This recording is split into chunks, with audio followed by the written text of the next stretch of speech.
Sean bienvenidos, estudiantes del módulo 2 de la unidad de ciencias básicas. Hoy terminamos con este último vídeo de la sexta parte del sistema digestivo de la guía número 24, el contenido 79 de la subproblemática 1.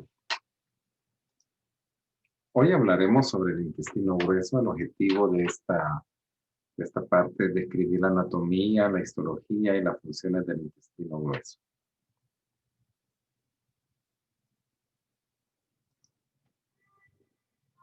El intestino grueso es la porción terminal del tracto gastrointestinal.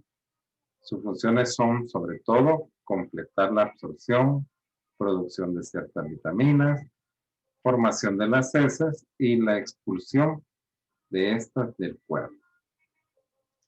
Veamos a continuación un vídeo que nos permitirá conocer con más detalles cómo está.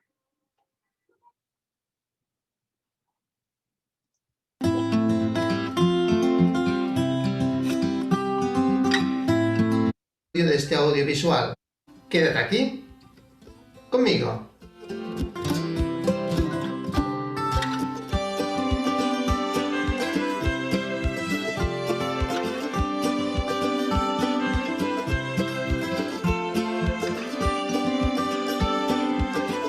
El intestino grueso, que mide alrededor de 1,5 metros de largo y 6,5 centímetros de diámetro, se extiende desde el ilion hasta el ano. Está unido a la pared abdominal posterior por su mesocolon, que es una capa doble del peritoneo. Estructuralmente, las 4 regiones principales del intestino grueso son el ciego, el colon, el recto y el conducto anal.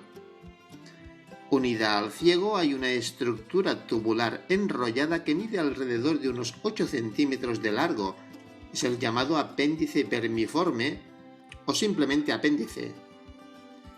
El ciego se continúa hacia arriba con el colon, que se divide en ascendente, transverso, descendente y sigmoides, denominándose al ángulo formado entre el ascendente y el transverso ángulo colónico derecho o hepático, y el ángulo entre el transverso y el descendente ángulo colónico izquierdo o esplénico. El colon sigmoides es el que continúa del colon descendente a nivel de la cresta ilíaca izquierda, proyectándose hacia la línea media y continuándose con el recto cerca de la tercera vértebra sacra. El recto constituye los últimos 20 centímetros del tubo digestivo, siendo anterior al sacro y al coxis. Finalmente, los últimos 2-3 centímetros del recto forman el conducto anal. Las funciones del intestino grueso son sobre todo completar la absorción, la producción de ciertas vitaminas, la formación de las heces y la expulsión de estas del cuerpo. El paso del quimo del ilion al ciego está regulado por la acción del esfínter iliocecal. Después de una comida, un reflejo gastroileal intensifica la peristalsis en el ilion y propulsa el quimo hacia el ciego. Un movimiento característico del intestino grueso es la propulsión austral, siendo las austras unas estructuras internas del intestino grueso en forma de bolsas o compartimentos. En este proceso de propulsión austral, las austras relajadas se distienden a medida que se van llenando. Cuando la distensión alcanza cierto grado, las paredes se contraen e impulsan el contenido hacia la austra próxima. También se producen 2 tipos de movimientos más. Un peristaltismo con un ritmo menor de unas 3-12 contracciones por minuto y otro movimiento final que es el llamado peristaltismo en masa, donde una fuerte onda peristáltica comienza en la parte media del colon transverso y expulsa rápidamente el contenido del intestino hacia el recto. Las glándulas del intestino grueso secretan moco, pero no producen ninguna enzima. Por tanto, los procesos digestivos químicos en el colon son llevados a cabo por las bacterias, las cuales fermentan los restos de hidratos de carbono y liberan gases hidrógeno, dióxido de carbono y metano. Estas sustancias contribuyen a la formación de gases en el colon, lo cual se denomina flatulencia cuando es excesiva. Las bacterias también convierten los restos de proteínas en aminoácidos y los degradan en sustancias simples como el indol, el escatol, el sulfuro de hidrógeno y ácidos grasos. Una parte del indol y el escatol se elimina en las heces y le adjudican su olor. El resto se absorbe y transporta al hígado, donde se transforma en compuestos menos tóxicos que se excretan con la orina. Las bacterias también descomponen la bilirrubina en pigmentos simples, como la estercobilina, que le otorga a las heces el color parduzco. Aunque el agua se absorbe en un 90% en el intestino delgado, el intestino grueso absorbe el volumen y se convierte en un órgano importante en el balance del agua corporal. Del medio litro a 1 litro de agua que ingresa en el intestino grueso, todo se absorbe por osmosis, excepto unos 100-200 mililitros. El intestino grueso también absorbe iones como el sodio y el cloro, y vitaminas como algunas del grupo B y la vitamina K. Muy bien. Ya pudimos observar en el vídeo la anatomía y la histología del intestino grueso. Ya hemos comprendido un poco de la histología, que va a tener siempre la submucosa, la submucosa, la muscular, en el intestino también. Como ya hemos dicho, las paredes del intestino grueso contienen las 4 túnicas. Y aquí las podemos observar, que a diferencia de las del intestino delgado, pues estos tienen orificios de las glándulas intestinales. La mucosa se ve diferente totalmente. Tiene siempre las células absortivas, las células caliciformes, las glándulas intestinales, por supuesto lámina propia. Luego tenemos una submucosa siempre, la musculares y la serosa. Siempre está presente las musculares mucosae, los vasos linfáticos, las arteriolas, las vénulas, las capas circulares, que está siempre la circular, la capa muscular, perdón, y también, por supuesto, la capa muscular longitudinal.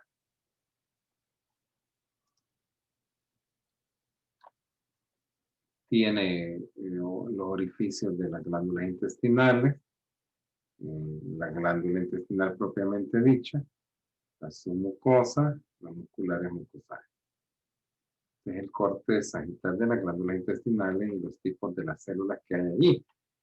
Tenemos las microvellosidades que están en las células absortivas, serían las de la mucosa propiamente dicha, y las células caliciformes que también están ahí, que van a secretar moco. Eso es lo único que secreta el intestino grueso, como ya vimos. El reflejo de la defecación. Los movimientos del peristaltismo en masa propulsan la materia fecal del colon sigmoide al recto. La distensión, que es la primera parte que tiene que tener en la pared rectal, va a estimular receptores de estiramiento que inician el reflejo de defecación. Y se produce así. La distensión va a afectar a los receptores o estimular a los receptores que van a enviar impulsos nerviosos sensitivos a la médula espinal sacra. Los impulsos motores de la médula se dirigen de nuevo a lo largo de los nervios parasimpáticos hacia el colon descendente, el colon sigmoide, el recto y el ano.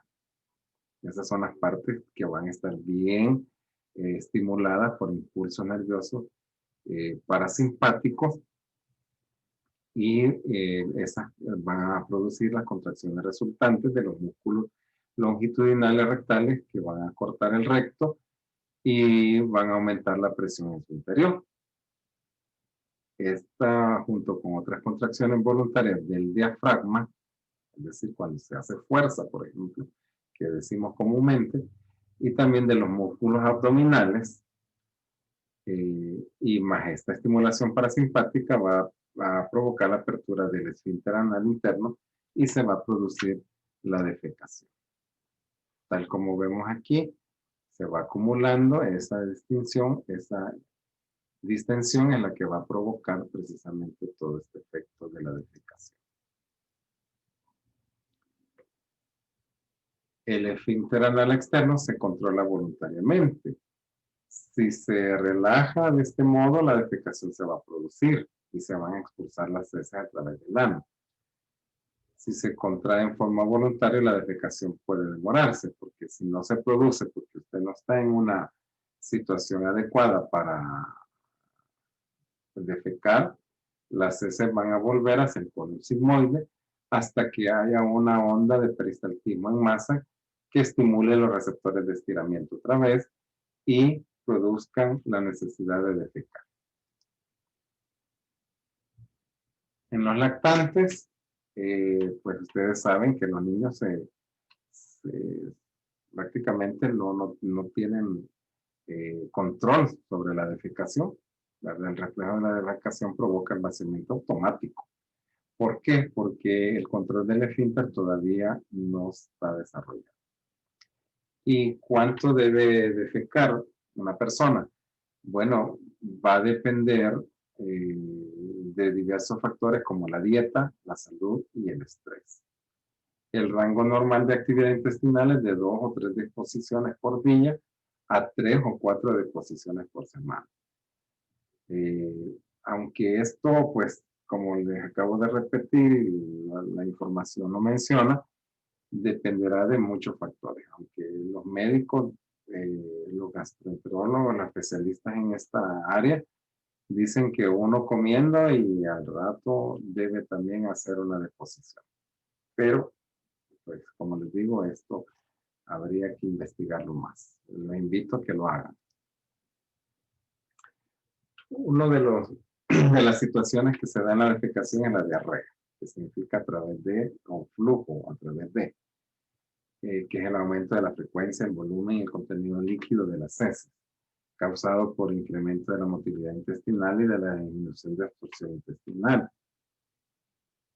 Porque el quimo va a transitar, con demasiada rapidez por el intestino delgado y las heces pasan en forma acelerada hacia el intestino grueso y por supuesto ahí no va a haber absorción.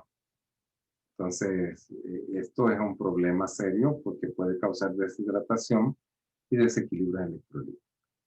Puede ser provocada la diarrea por la intolerancia a la lactosa, por el estrés, por la irritación bacteriana de la mucosa gastrointestinal. El otro problema que puede existir es el estreñimiento, que es lo contrario de la diarrea, por así decirlo.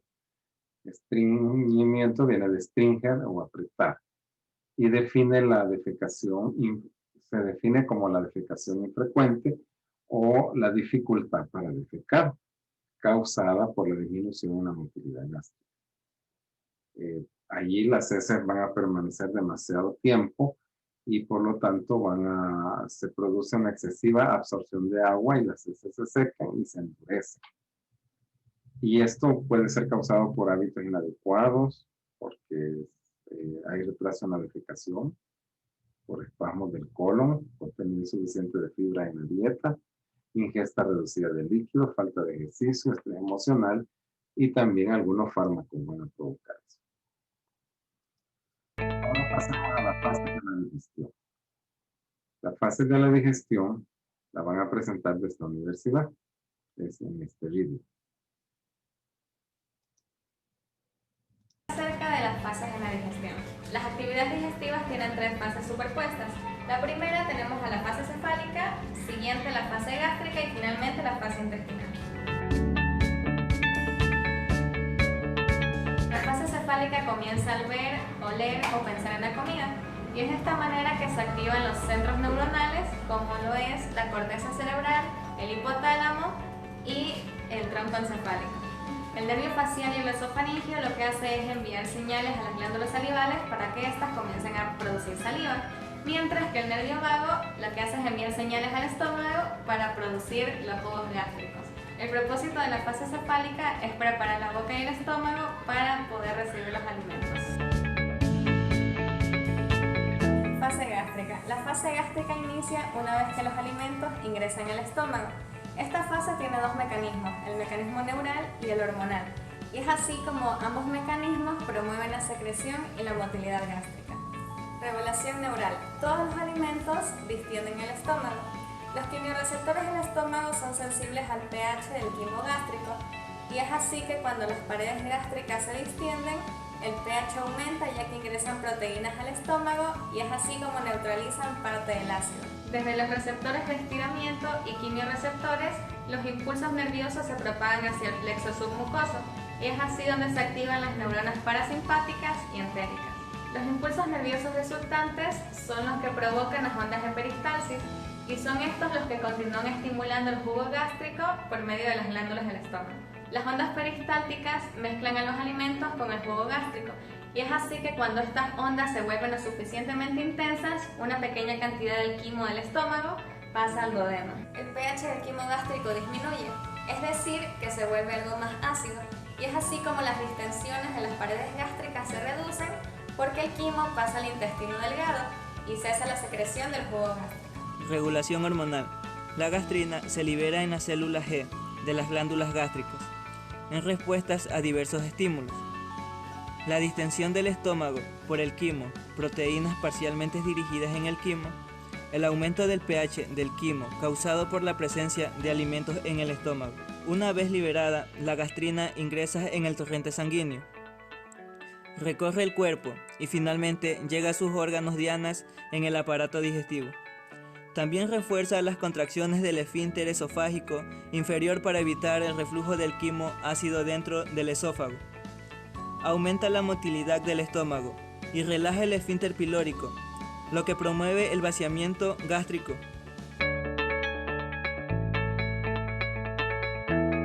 La fase intestinal comienza cuando los alimentos ingresan al intestino delgado, en contraste con los reflejos durante la fase cefálica y la gástrica. Además, las respuestas que se manifiestan durante la fase intestinal promueven la digestión continua de los alimentos que llegan al intestino delgado. Estas actividades de la fase digestiva intestinal están reguladas por 2 mecanismos: la regulación neural y la regulación hormonal. La regulación neural. La distensión del duodeno por presencia del quimo provoca el reflejo esterogástrico.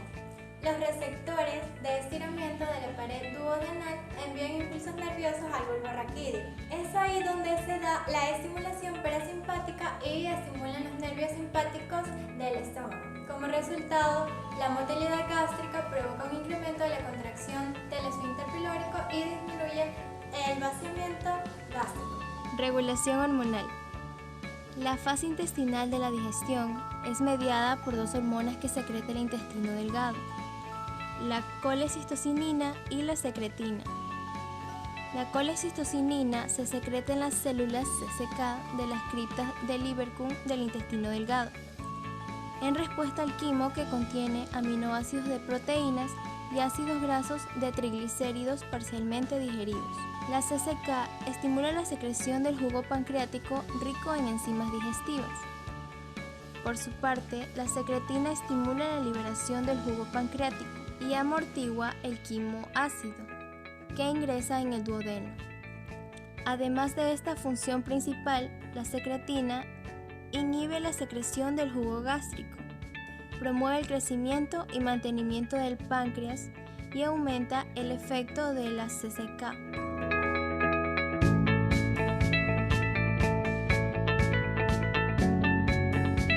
Además de la gastrina, la colecistetonina y la secretina, al menos otras 10 hormonas intestinales se secretan en el tubo digestivo, donde cumplen sus funciones. Ellas son la motilina, la sustancia P y la bombecina, que estimulan la motilidad del intestino.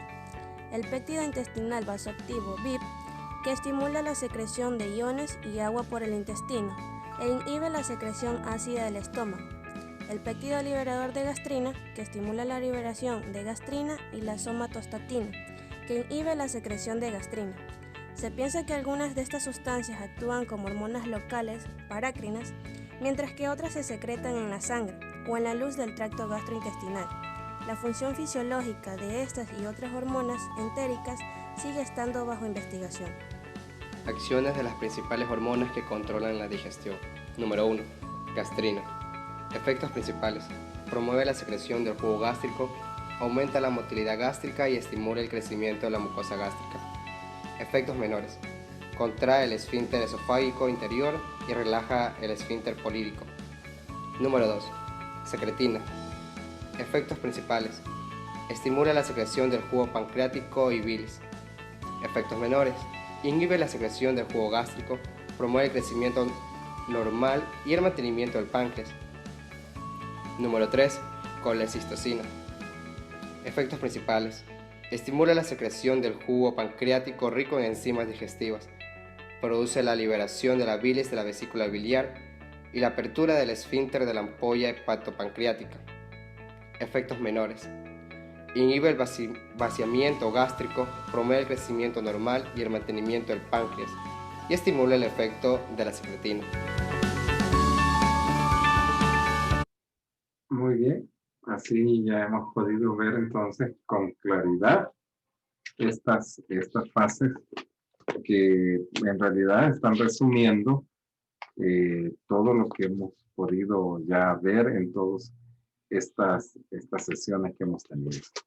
Agradezco su atención, espero que les haya podido ayudar con la explicación que se ha dado en estos vídeos sobre el sistema digestivo. Les agradezco mucho su atención, como les repito, y por favor les repito que estudien su libro de texto para que en el examen puedan salir bien. Hasta la próxima o hasta el próximo ciclo o a la otra subproblemática.